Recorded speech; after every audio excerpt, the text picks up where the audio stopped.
The year 2020 saw the onslaught of COVID-19, a virus that wrecked the lives of many. Millions of people were infected and thousands died. An unbelievable situation where home was the only safe haven, and stepping out to take in fresh air posed a threat to life. And yet, home was so far away for thousands of people. At a time like this, Sai Krishna Charitable Trust stepped up and stepped out to help. Over 2 lakh food packets were distributed and 5 lakh migrant workers were helped with form registrations to get home. The efforts of the trust were bolstered with several Satya Sai alumni joining the Seva to contribute to the cause. While the situation continued to worsen, Sai Krishna Charitable Trust worked with Victoria Hospital, Bangalore to set up a plasma bank helpline for organizing plasma to save COVID-19 critical patients. Work from home was challenging, but several people found time to volunteer remotely and help develop over 3,000 educational videos for rural children to continue their education.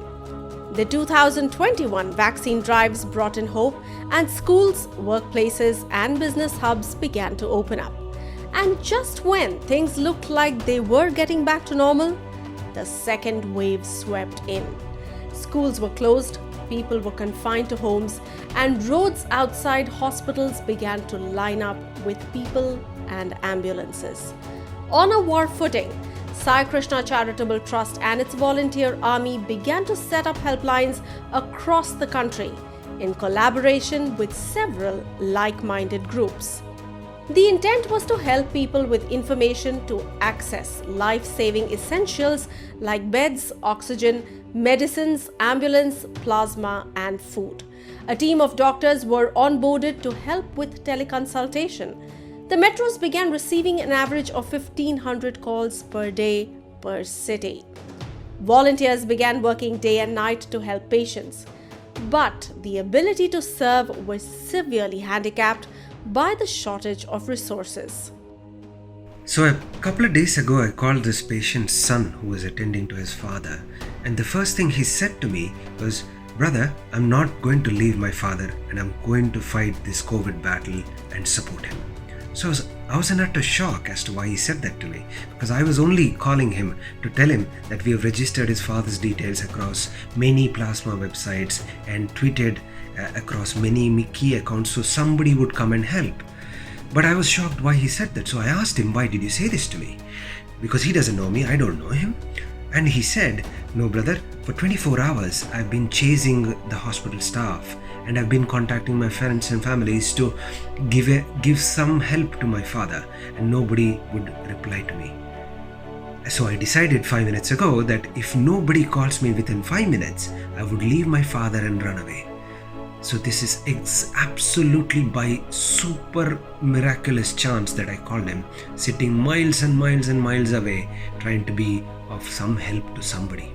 Yesterday we had a case where a patient who is around 60 years old is struggling to breathe. They have an SpO2 of around 40 to 50 and they're struggling to breathe. The attendant was going from hospital to hospital asking, "Can we get a bed? The patient is having an emergency." Even the emergency beds have been occupied. I tried reaching out to the zonal war rooms and it took me around 20 minutes to reach out to the zonal war room and register the case. That's how difficult it was. Which means that the call load is so high that the numbers are coming engaged over and over again as we call.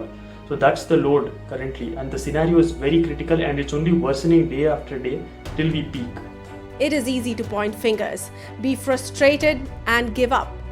But it takes courage to rise above it. Sai Krishna Charitable Trust is working to circulate 300 oxygen concentrators across nearly 10 cities where helplines have been set up. This will enable mild and moderate COVID patients to recover even in home isolation with oxygen support under the close supervision and correct medication prescribed by our teleconsulting doctors. And guess what? This approach will significantly lower the load on our hospital systems.